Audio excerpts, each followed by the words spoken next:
আজকের এই ভিডিওতে আমি আপনাদের দেখাবো ভুট্টা চাষে কখন এবং কতবার লাঙ্গল দিয়ে জমি টেনে দিতে হবে এবং কেন এটি সঠিকভাবে করা জরুরি।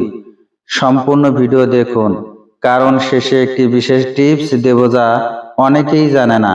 প্রথম অংশ, লাঙ্গল দেওয়ার গুরুত্ব কি। ভুট্টা গাছের শিকড় মাটির অনেক গভীরে যায়, তাই মাটি আলগা, নরম ও বায়ু চলাচলের উপযোগী না হলে গাছ ঠিক মতো বাড়তে পারে না। সঠিক সময়ে লাঙ্গল দিলে যা হয়, মাটির গভীরে অক্সিজেন পৌঁছায়, আগাছা ধ্বংস হয়, সার মাটিতে ভালোভাবে মেশে, সেচের পানি সমানভাবে মাটিতে শোষিত হয়, রোগ ও পোকার আক্রমণ কমে যায়। দ্বিতীয় অংশ, প্রথম চাষ, গভীর চাষ। সময়, বীজ বপনের 20 থেকে 30 দিন আগে এটি সবচেয়ে গুরুত্বপূর্ণ চাষ। এই চাষে মাটি গভীর থেকে উল্টিয়ে দেওয়া হয়। কিভাবে করবেন? পাওয়ার টিলার বা ট্রাক্টর দিয়ে 8 থেকে 10 ইঞ্চি গভীর করে চাষ দিন। সনাতন লাঙ্গল হলে 2 বার আড়াআড়ি চাষ দিতে হবে। চাষের পর জমি 7 থেকে 10 দিন রোদে শুকাতে দিন। মাটির ক্ষতিকারক পোকা ও ছত্রাক মরে যাবে। কেন গভীর চাষ দেওয়া জরুরি? ভুট্টার শিকড় 2 থেকে 3 ফুট গভীরে যায়। মাটি শক্ত থাকলে শিকড় ঠিকমতো বাড়তে পারবে না, ফলন কমে যাবে। টিপস, যদি জমিতে আগে ধান চাষ হয়ে থাকে তাহলে ধানের নাড়া পুড়িয়ে বা মাটিতে মিশিয়ে তারপর গভীর চাষ দিন। তৃতীয় অংশ, দ্বিতীয় চাষ, মই দেওয়া বা সমান করা। সময়, বীজ বপনের 5 থেকে 7 দিন আগে প্রথম চাষের পর মাটিতে বড় বড় ঢেলা থাকে। এই চাষে সেই ঢেলা ভেঙে মাটি সমান করা হয়।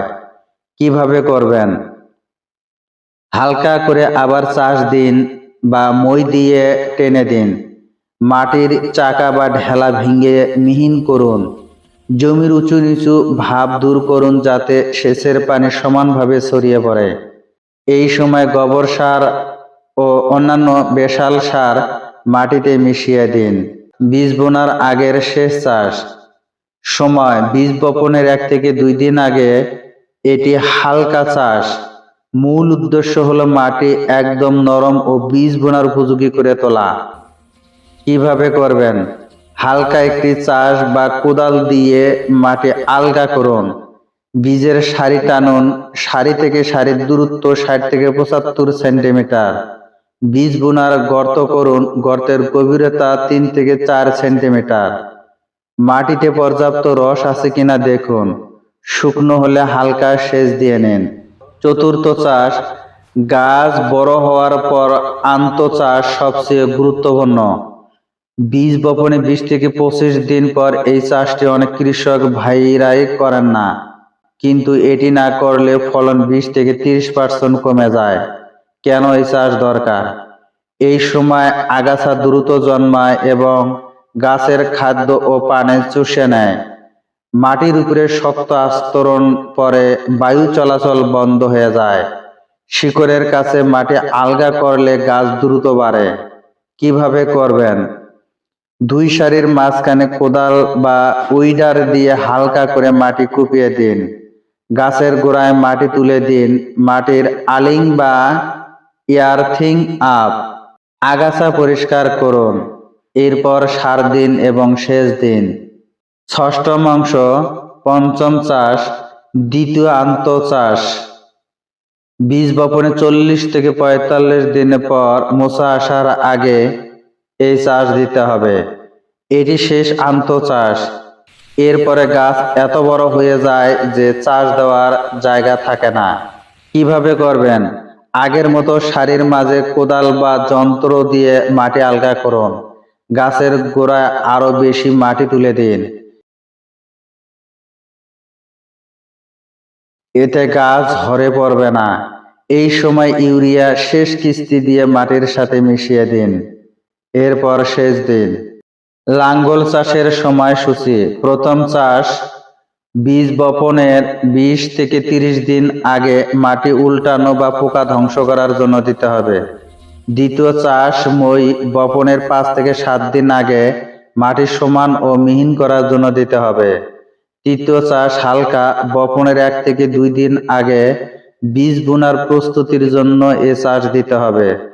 চতুর্থ চাষ আন্ত চাষ, বপনের 20 থেকে 25 দিন পর এ চাষ দিতে হবে পোকামাকড় বা মাটি আলগা করার জন্য। পোকামাকড় দমন ও মাটি আলগা করার জন্য এই চতুর্থ চাষ দিতে হবে। পঞ্চম চাষ আন্ত চাষ, বপনে 40 থেকে 45 দিন পর দিতে হবে গোড়ায় মাটি এবং শেষ সার দেওয়ার জন্য এ চাষ দিতে হবে। সতর্কতা ও বিশেষ টিপস: ভেজা মাটিতে চাষ দেবেন না। মাটিতে বেশি রস থাকলে চাষ দিলে মাটি জমাট বেঁধে যায় এবং শক্ত চাকা তৈরি হয়। মাটি হাতে নিয়ে মুঠো করলে যদি দলা না পাকে তাহলে বুঝবেন চাষের উপযুক্ত সময়। তো বন্ধুরা, এই 5টি চাষ সঠিক সময় দিলে আপনার ভুট্টার জমি হবে একদম আদর্শ এবং ফলন হবে আগের চেয়ে অনেক বেশি। মনে রাখবেন, সঠিক চাষ মানে অর্ধেক ফসল নিশ্চিত। ভিডিওটি দেখে যদি বিন্দু পরিমাণ উপকারে আসে, ভিডিওটি অন্যদের মাঝে শেয়ার করে দিবেন। ধন্যবাদ।